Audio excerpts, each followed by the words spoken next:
This is the second bedroom. Ximending, Taiwan. How much is the 2-bedroom Airbnb per night? Hello, Katie's! Kami nakastay ngayon sa may Ximending. Super lapit lang ito sa night market. Walking distance, 12 minutes walk. 10 minutes walk to the MRT. So, yan yung toilet muna. Unahin natin yung toilet. Wala lang siyang bidet, pero mayroon siyang water heater.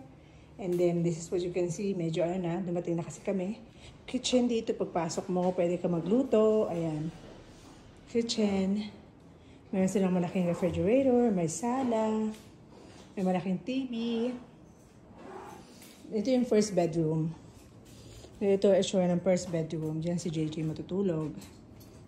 And the second bedroom is here. This is our bedroom.